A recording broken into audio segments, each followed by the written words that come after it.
আমরা আমার এই মাদ্রাসার স্মৃতিচারণের আগেও আমি করছি।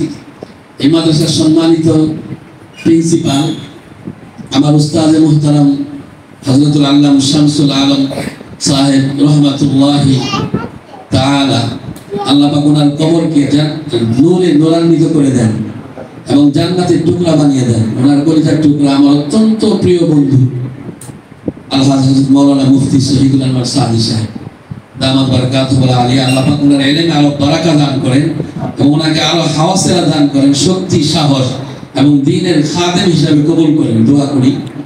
এই মাদ্রাসার শুরু লগ্ন থেকে আমি আসছি। মাদ্রাসা উনি যখন থেকে করবেন এবং এই মাদ্রাসার আমিরুত তালিম মানে শিক্ষা সচিব আমাদের অত্যন্ত স্নেহের ছাত্র, আপনাদের এলাকার গর্ব মাওলানা মুফতি মাহবুবুর রহমান আমাদের ছাত্র আমাদের কাছে পড়ছে। এই মাদ্রাসার শুরু লগ্ন থেকে দেখেন, মাদ্রাসা তো যেটা আমাদের উস্তাদ মুহতারাম মুফতি আমির সাহেব রহমাতুল্লাহ আলাইহি বলতেন, মাদ্রাসা ওটাকে আমি বলি যে মাদ্রাসার ইখলাস হয়েছে বুনিয়াদের উপর, যার ভিত্তি হয়েছে চোখের পানি দিয়ে।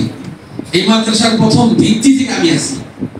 সর্বপ্রথম আমরা একজন মানে মুস্তাজাবুদ দাওয়া, যে আল্লাহর কাছে চেয়ে চেয়ে নিয়ে আসতেন দোয়া, আমাদের চোখের সামনে আল্লাহর কাছে চেয়ে দোয়া কবুল করিয়েছেন হযরত মাওলানা আব্দুর রব রহমাতুল্লাহি আলাইহি রহমাতান ওয়াসিআ, ওনাকে দিয়ে ভিত্তি স্থাপন করা হয়েছে। আমিও ছিলাম। এই মাদ্রাসার নাম রাখা হয়েছে আমাদের দুই উস্তাদ মুহতারাম মুজাহিদ মিল্লাত মুফতি ফজলুল হক আমিনী রহমাতুল্লাহ আলাইহি এবং উস্তাদ মুহতারাম মাওলানা শামসুল আলম সাহেব রহমাতুল্লাহ আলাইহি। জামিয়া আমিনিয়া আমরা অনেক চিন্তা ভাবনা করে অনেক বৈঠক করে নাম ঠিক করেছি। আমার মনে হয়েছে এই নামটা আল্লাহ পাকের পক্ষ থেকে আমাদের অন্তরে ইলহাম করে দেওয়া হয়েছে, এলকা করে দেওয়া হয়েছে। এখন ওই স্মৃতিচারণ আমি করবো না, যে কারণে কথাটা বললাম যে ওই আপনার আমি এবং মুফতি শহীদুল আনওয়ার সাদি সাহেব আমরা একাত্রে হজ করেছি। সর্বপ্রথম আমরা চোখের পানি একসাথে ফেলেছি।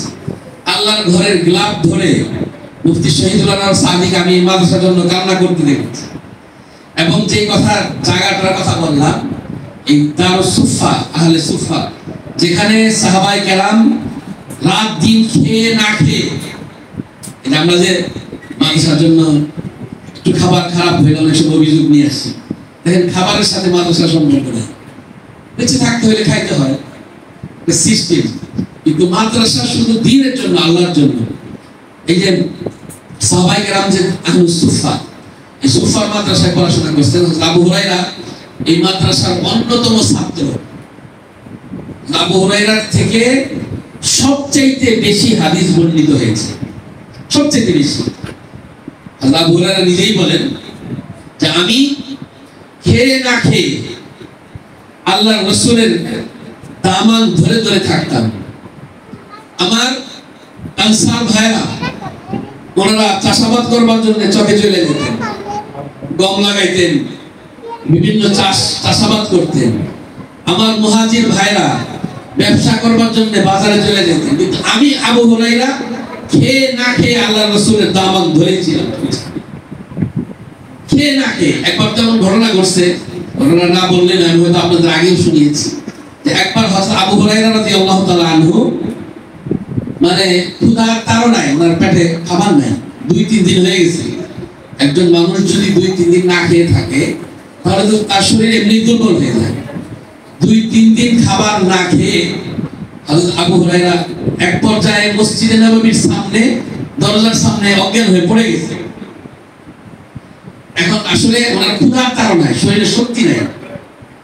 তো আবু হুরায়রা বলেন আমি যখন পড়ে গেছি উঠতে পারতেছিলাম না, তখন সাহাবায়ে কেরাম এক এক করে আসতেছে আর আমাকে দেখতেছে। সবাই মনে করতেছে আমার মনে হয় অসুখ হয়েছে, মৃগী রোগ হয়েছে। এই জন্য আয়েশা আমাকে কেউ খোঁচা মারে, কেউ জুতা দিয়ে আমার নাকের মধ্যে স্পর্শ করে। কিন্তু আমি তো বুঝতেছি, আমি কথা বলতে পারতেছি না, কোথার তালায়। তো এক পর্যায়ে আমি দেখলাম হযরত ওমর ফারুক আসলেন। ওমর ফারুক ইয়ানি সাহিবুল ফিরাসা, আল্লাহ পাক ওমর ফারুককে অন্তর্দৃষ্টি দান করেছিলেন, অন্তরের দৃষ্টি খুলে দিয়েছিলেন। এখানে বসে বসে লক্ষ লক্ষ মাইল দূরের দৃশ্য আমি দেখতে পাই। তখন আবু হুরায়রা বলেন আমি মনে করেছিলাম উমরে ফারুক হয়তো আমার অবস্থাটা বুঝবে।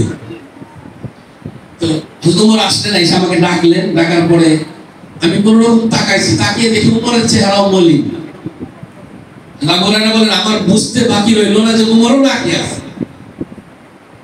বাস হযরত ওমর চলে গেলেন। এরপর সাইয়্যিদু হাদিহিল উম্মাহ, এই উম্মতের সরদার, শ্রেষ্ঠ সন্তান আবু বকর সিদ্দিক আসলেন।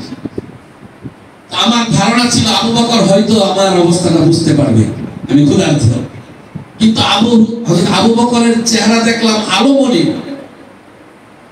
হযরত আবু হুরায়রা বলেন আমি এটাও বুঝে নিলাম যে আবু বকরও নাকি আছে। এরপর সাহাবায়ে কেরাম এই দ্বীনের জন্য, দ্বীনের প্রচারের জন্য, দ্বীন শিক্ষা করবার জন্য কত কষ্ট করেছেন, পেটে পাথর বেঁধেছেন নাকি। আমাদের কোনো বিরক্ত তাই করেছে। এরপর হযরত আবু হুরায়রা বলেন আমি দেখলাম রাহমাতুল লিল আলামিন জনাব মুহাম্মদুর রাসূলুল্লাহ মসজিদ থেকে বের হচ্ছেন। আমার সামনে আসলেন। হুজুর আমার চেহারা দেখে বুঝে ফেলেছে আমি না খাওয়া। আমিও হুজুরকে দেখে আমার প্রাণের শক্তি সঞ্চার হলো, আমার যেন আমি নতুন করে জীবন পাইলাম। আবু হুরায়রা বলেন হুজুর এসে আমাকে ডাক দিছে, ইয়া আবা হুরায়রা। তা আমি বলার সাথে সাথে চোখ খুলছি। আমার বলে কুম, দাঁড়াও। হুজুর দাঁড়াও বলার সাথে সাথে আমি তখন দাঁড়াইতে পারতেছিলাম না। আল্লাহ রাসূলের ভাষার মধ্যে জীবনী শক্তি রাখছেন, কথার মধ্যে। হুজুর বলার সাথে সাথে আমি দাঁড়িয়ে গেছি। আমাকে বলে ইমশি মাই, আমার সাথে চলো। তো হুজুর মসজিদে নববী আর আয়েশার ঘর কাছে, আমাকে আয়েশার ঘরে নিয়ে গেলেন। নিয়ে যাওয়ার পর হুজুর আয়েশাকে জিজ্ঞেস করলেন, আয়েশা ঘরে কি কোনো খাবার আছে? আয়েশা বললেন হুজুর আপনি তো আগে বলেন নাই, শুধু এক পেয়ালা দুধ আপনার জন্য রাখছে, আর কিছুই নাই। হুজুর বললেন যথেষ্ট হবে, এক ফিলানা আমাদের জন্য যথেষ্ট হবে।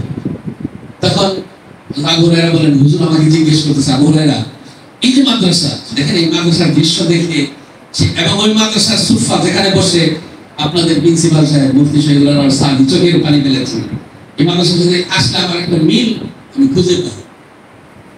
যেমন অনেক সময় আবেগ প্রবণ হয়ে পড়ে, আমি যে বয়ান করবো এটা থেকে অন্যদিকে চলে যাই, বিভিন্ন জায়গায় বয়ান হয়।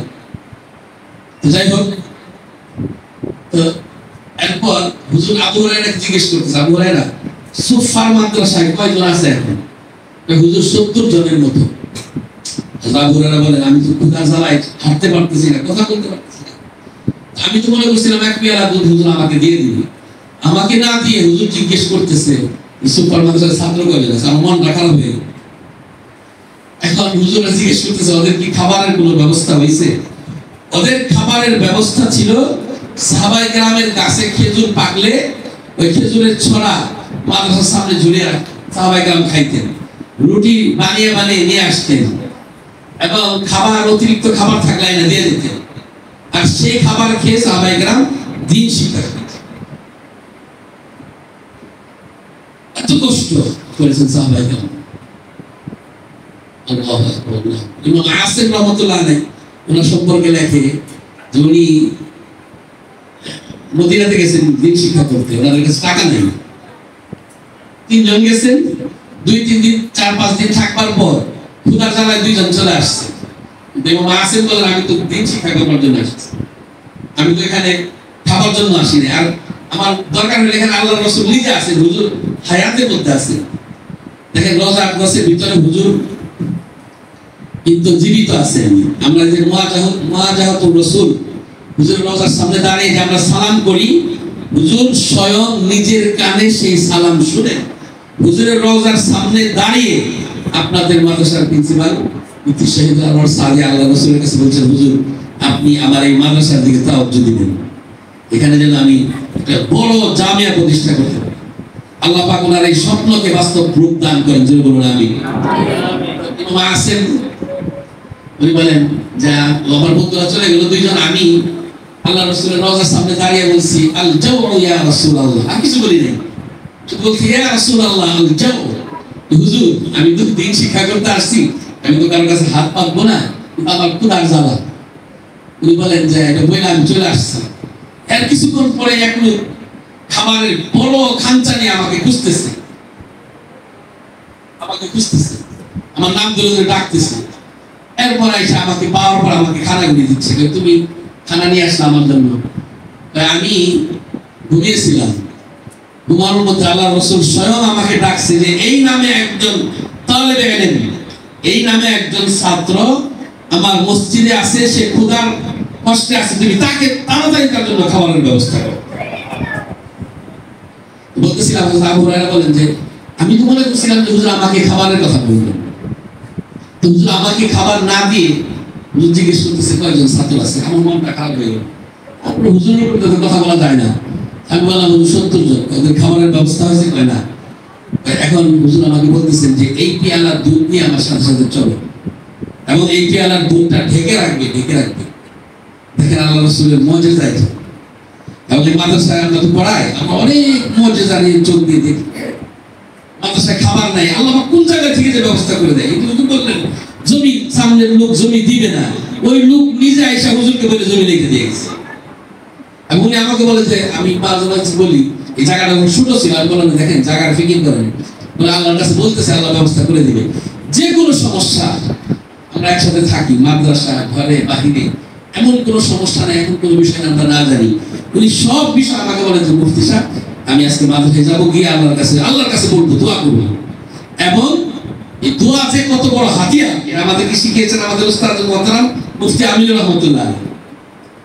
দোয়া হলো আল্লাহ পর্যন্ত পৌঁছা, দোয়া একটা ইবাদত, আর দোয়া ওয়াল ইবাদা, ইবাদত এবং আল্লাহ পর্যন্ত পৌঁছা সবচেয়ে বড় হাতিয়ার হলো দোয়া। আর যদি মাসুম বাচ্চাদের নিয়ে দোয়া করা যায়, তো দেখেন আমি তো আলোচনা লম্বা করবো না। তো আমি বলতেছিলাম ইলমের কত গুরুত্ব এটা বোঝাবার জন্য, ইলম কত দামি আল্লাহর কাছে। দেখেন এরপর আবু হুরায়রা ওই মাদ্রাসাতুস সুফার কথা বলতেছে, আবু হুরায়রা গেলেন, বললেন আমি হুজুরের সাথে সাথে গেলাম এক পেয়ালা দুধ নিয়ে, গিয়ে দেখি 70 জনই না খাওয়া। হুজুর বললেন আবু হুরায়রা এক কাজ করো, এই পেয়ালার মুখ খুলবে না, ঢেকে রাখো, একজন করে ডাকবা আর খাওয়াবা। আমি চিন্তা করলাম এক পেয়ালা দুধ, এটা তো আমি এক চুমুক দিলে শেষ হয়ে যাবে, 70 জন কিভাবে খাবে। আমি একজন করে ডাকতেছি আর পেয়ালা ভরে ভরে দিচ্ছি, এক পেয়ালা করে, আর সবাই নিয়ে খাইতেছে খাইতেছে, খাইতে খাইতে 70 জন সাহাবী দুধ পান করছে। পান করবার পর এরপর আমাকে জিজ্ঞেস করে হাল শারিবতা, তুমি কি পান করছো ইয়া আবা হুরায়রা? আমি বললাম লা ইয়া রাসূলুল্লাহ, না আমি তো পান করি নাই। ইসমাত, এবার তুমি পান করো। আমি পান করলাম, শারিবতু হাত্তা শাবি'তু। আবু হুরায়রা বলেন আমি দুধ খাইতে খাইতে আমি একদম পরিতৃপ্ত হয়ে গেলাম, এরপর দেখি দুধ এখনো রয়ে গেছে। আল্লাহ রাসূলের মুজিজা। তো বলতেছিলাম ওই মাদ্রাসাতুস সুফা যেখানে ছাত্ররা পড়াশোনা করে, আল্লাহ পাক আল্লাহর নবীকে নির্দেশ দিলেন, দেখেন ইলমের কত গুরুত্ব। আল্লাহ পাক আল্লাহর নবীকে নির্দেশ দিলেন ওয়াসবির নাফসাকা মা'আল্লাযীনা ইয়াদউনা রাব্বাহুম বিল গাদাতি ওয়াল আশিয়্যি ইউরিদুনা ওয়াজহা। আল্লাহ নবীকে বললেন হে নবী, আপনি যারা সকাল সন্ধ্যা এখানে আমার নাম নাই, আমার কোরআনের শিক্ষা নিচ্ছে, আপনার হাদিসের শিক্ষা নিচ্ছে, দ্বীনের শিক্ষা নিচ্ছে, আপনি ওদেরকে সময় দেন। আল্লাহ পাক নিজে হুজুরকে বলতেছেন। তাহলে ইলমের কত গুরুত্ব আল্লাহর কাছে, ইলম কত দামি। আল্লাহ পাক নিজেই নবীকে বলতেছেন আপনি ওদেরকে সময় দেন। এবং আপনারা জানেন সূরা আবাসা, এটা নাযিল হওয়ার প্রেক্ষাপট আপনারা উলামায়ে কেরাম জানেন। সূরা আবাসা নাযিল হয় কিভাবে, যে একজন আরবের একজন প্রভাবশালী লোক আসছে, কিছু এদেরকে নিয়ে হুজুর কথা বলতেছেন। এর আগে আরেকজন অন্ধ সাহাবী আল্লাহ রাসূলের কাছে আসছেন। আসবার পর হুজুর চিন্তা করছেন ওটা আমার সাহাবী, ও আমার কথা শুনবেই, আমি দ্বীন প্রচারের স্বার্থে আরবের যারা গুরুত্বপূর্ণ পার্সন যারা আছে এদের সাথে কথা বলে নেই। হুজুর ওই অন্ধ সাহাবীকে বাদ দিয়ে, এই হুজুরের এই কাজটাও দ্বীনের জন্যই ছিল, হুজুর ওনাদের সাথে কথা বলতেছেন। আল্লাহ পাক সাথে সাথে কোরআনে কারীমের আয়াত নাযিল করে দিলেন, হাবাসা ওয়া তাওয়াল্লা আন জাআহুল আ'মা ওয়া মা ইদরিকা আল্লাহু। আল্লাহ পাক বলেন যে আগে আপনি সে ইলম শিক্ষা করতে আসছে, আপনি তাকে আগে সময় দেন। আল্লাহ পাক ইলমের এত কদর, কারণ ইলম হলো আল্লাহর গুণ। ইলম আর না ইলম, আসলে ইলম আর জাহেল, বুঝছেন, আলেম আর জাহেল পার্থক্য আল্লাহ পাক বলেন হাল ইয়াস্তাবিল্লাযীনা ইয়ালামুন ওয়াল্লাযীনা লা ইয়ালামুন। এবং ইলমের মাধ্যমে মানুষ এবং ইনসান এবং জানোয়ারের মধ্যে পার্থক্য হয় ইলমের মাধ্যমে। ইলম এত গুরুত্বপূর্ণ জিনিস। তো এই গুরুত্বপূর্ণ ইলম আল্লাহ পাক সবাইকে দেন না, আল্লাহ পাক বাছাই করে করে দেন। সুম্মা আওরাসনাল কিতাবাল্লাযীনা ইসতাফাইনা মিন ইবাদিনা, আল্লাহ পাক বলেন আমি ইলম সবাইকে দিব না। এই যে আলেম যে হইছে, আলেমদের ফজিলত কত জানেননি? কিয়ামতের ময়দানে আল্লাহ পাক উলামায়ে কেরামকে লক্ষ্য করে বলবেন, যাদেরকে আল্লাহ পাক সহি ইলম দিয়েছেন আল্লাহ পাক তাদের হেদায়েত দিবেনই দিবেন। কোরআন কারীমের মধ্যে আল্লাহ পাক বলেন ইন্নামা ইয়াখশাল্লাহা মিন ইবাদিহিল উলামা। এবং কিয়ামতের ময়দানে আল্লাহ পাক উলামায়ে কেরামকে লক্ষ্য করে বলবেন ইয়া মা'শারাল উলামা ইন্নী লাম আদা ফীকুম ইলমান লিউআযিবা। আল্লাহ পাক আলেমদের ডাক দিয়ে বলবেন হে আলেম সম্প্রদায়, তোমাদেরকে শাস্তি দেবার জন্য আমার কোরআনের ইলম, কোরআনের জ্ঞান তোমাদেরকে দেই নাই। আল্লাহ পাক বলেন উদখুলু ফিল জান্নাতি ওয়ালা উবালি। উলামায়ে কেরামকে লক্ষ্য করে বলবেন যাও তোমরা জান্নাতে প্রবেশ করো। আরেক হাদিসে তো আসছে, আপনার শেখুল হাদিস মাওলানা জাকারিয়া রাহমাতুল্লাহ আলাইহি নকল করছেন ফাজাইল কোরআনের মধ্যে দেখবেন আপনারা, সেখানে লিখছেন যে যারা কোরআনের হাফেজ হবে, এই হাদিস আমরা সব জায়গায় বলি না, যারা কোরআনের হাফেজ হবে আল্লাহ পাক যাদের সিনায় কোরআন দিয়েছেন তারা যদি জাহান্নামেও যায় জাহান্নামের আগুন তাদেরকে স্পর্শ করবে। দেখছেন নি এত গুরুত্বপূর্ণ ইলম, যে ইলমটা দুনিয়ার যে কোনো দামি জিনিস এটা হাসিল করতে হলে ওই রকম মেহনত করতে হয়। আপনি 100 কোটি কামাবেন ঘরে বসে বসে হবে? দুনিয়া এবং আখিরাতের সবচেয়ে গুরুত্বপূর্ণ বিষয় হলো ইলম। আল্লাহর সিফাত এমনি আসে না, এর জন্য অনেক মেহনত করতে হয়, মুজাহাদা করতে হয়। ছাত্র ভাইদের উদ্দেশ্য করে বলতেছি, দেখো ইলম আল্লাহর সিফাত, আল্লাহর নূর, আল ইলমু নূরুম মিন ইলাহি ওয়া নূরুল্লাহি লা ইউতা লিআসিন। এই ইলম শিক্ষা করতে হলে ইলম শিক্ষা করার কিছু আদাব আছে, কিছু শারায়েত আছে। এই শারায়েতগুলো আমি আজকে সব বলতে পারবো না, একটা কথা বলে যাই, যেহেতু উলামায়ে কেরাম অনেক গুরুত্বপূর্ণ নসিহত করছেন, আজকে আমি যে বিষয় নিয়ে কথা বলছি এটা আমি শেষ করতে পারবো না, ইনশাআল্লাহ আমার তো আশা হয় আরেকদিন এসে বলবো।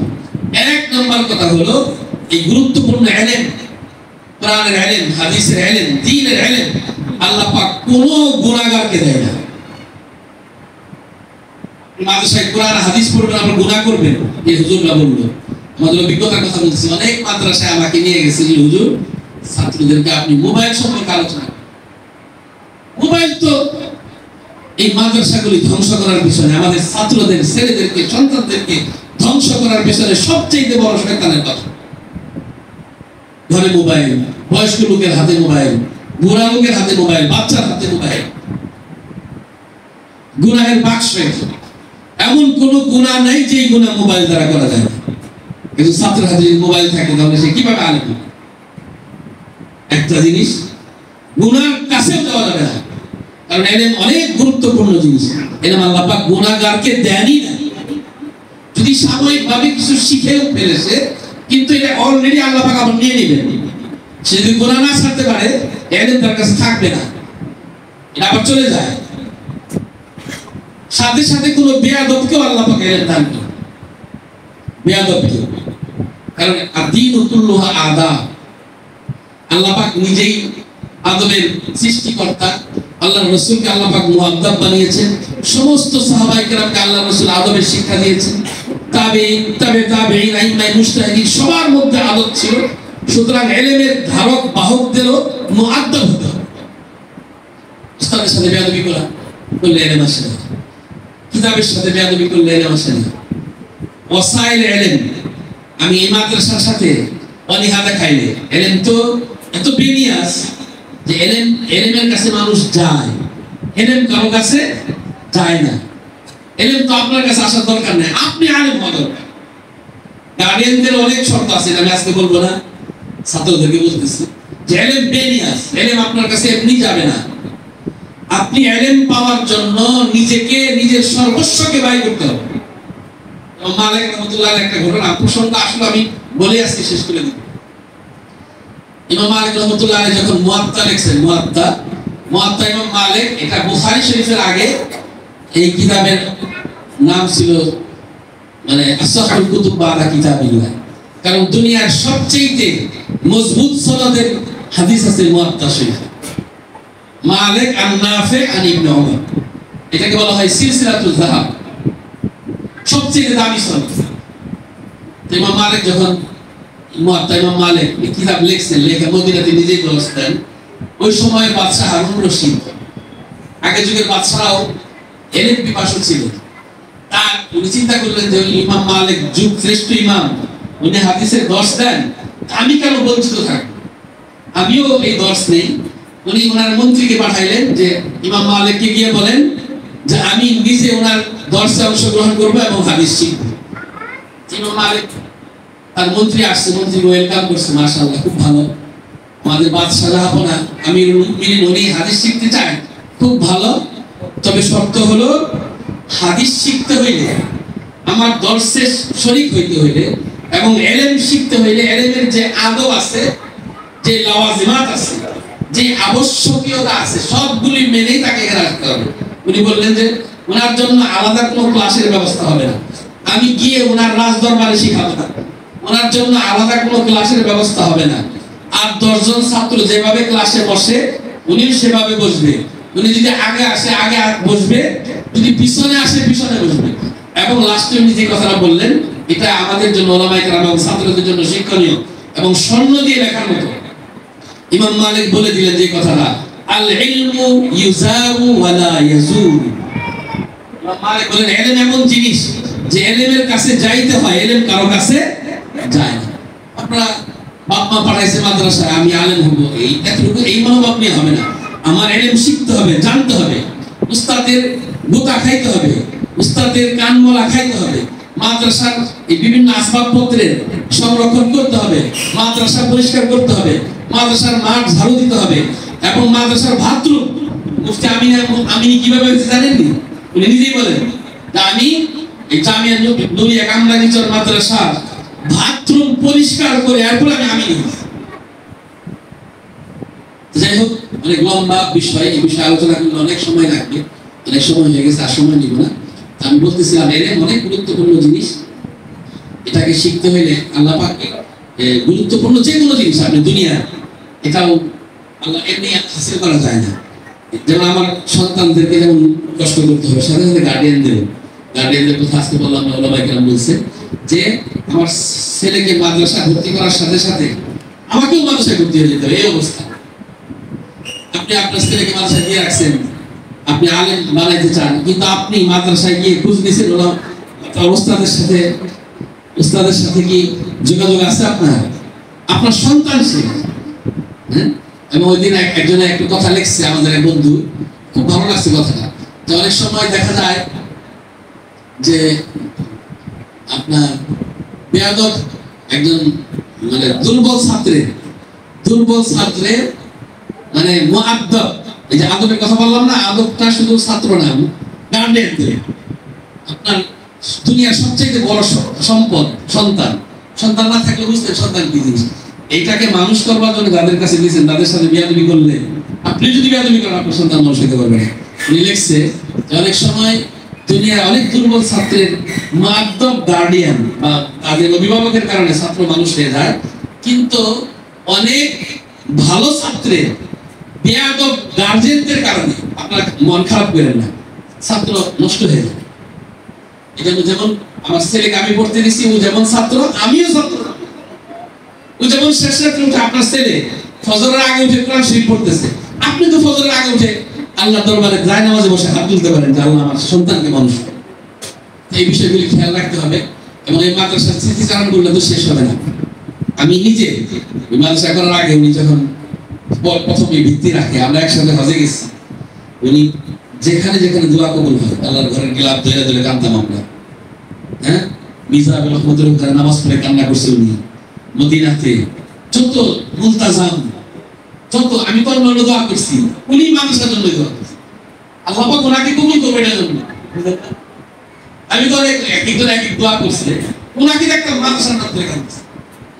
এবং আমার থেকে আলাদ হইলে মাঝে মাঝে আমরা ইবাদত করতে করতে দুইজন দুই জায়গায় চলে যেতাম, আবার যখন দেখা হতো বলতো যে আমি মনে মনে রাখছি, উনি আমার স্মরণ করে দিয়েছে তা না, আমার কাছে বলতো যে আমি নিজের কথা বলে আসছি, আমি নিজের কথা বলে আসছি, দেখছেন। এবং উনি আরেকটা দোয়া করছেন, আল্লাহ জবান খুলে দেবে। এক একজনের দোয়া এক এক রকম হয়, আমারটা তো আমি বলতেছি না, উনি আমার কাছে বলছেন, আমারটা বলে উনি জানি। তো উনি আমার বলছে আল্লাহ জবান খুলে দাও, আল্লাহ পাক ওনার জবান এমন খুলে দিয়েছে গোটা বাংলাদেশের শ্রেষ্ঠ ওয়াইজদের একজন। আল্লাহ বললে কি না দেয় আল্লাহ? না দুইটা দোয়া করতে শুনছি, একটা হলো আল্লাহ জবান কইলা দাও, আর একটা হলো মাদ্রাসা। যাই হোক, আল্লাহ পাক এই জামিয়া আমিনিয়া ইনশাআল্লাহ কবুল করবে, কারণ বুজুর্গদের চোখের পানি এটা কখনো বেকার যায় না। অনেক বড় বড় বুজুর্গ এবং নিসবাত ছাড়া কিছুই হয় না। এই যে মাহিউস সুন্নাহ মাওলানা মাহমুদুল হাসান সাহেব আমাদের বড়গাঁও মাদ্রাসায় আসছিলেন, উনি বললেন নিসবত ছাড়া কিছুই হয় না। সাহাবায়ে কেরাম হয়েছেন আল্লাহর নবীর নিসবতে, নবী হয়েছেন আল্লাহর নিসবতে, আমরাও আমাদের রাসূলুল্লাহ কেরামের নিসবত। এই যে মাদ্রাসার নিসবত অনেক বড় মানুষের সাথে আমরা একাত্ম হইতে পারি, কিন্তু শামসুল আলম সাহেব তো সাধারণ মানুষ ছিলেন না, মুফতি আমিনী তো সাধারণ মানুষ ছিলেন না, মাওলানা আব্দুর রব তো সাধারণ মানুষ ছিলেন না, এবং লালবাগের আমাদের রাসূলুল্লাহ কেরাম ওনারা মুসাল্লাম বুজুর্গ, মানে জিন্দা ওলি, ওনারা এখানে আসেন, দোয়া করেন। আল্লাহ পাক, আমার বিশ্বাস এই মাদ্রাসাকে আল্লাহ পাক অবশ্যই কবুল করবেন, এবং আল্লাহ পাক এই মাদ্রাসাকে কিয়ামত পর্যন্ত কবুল করেন এবং দ্বীনের মার্কাজ হিসেবে কবুল করেন। ওয়া আখিরু দাওয়ানা আলহামদুলিল্লাহি রাব্বিল আলামিন।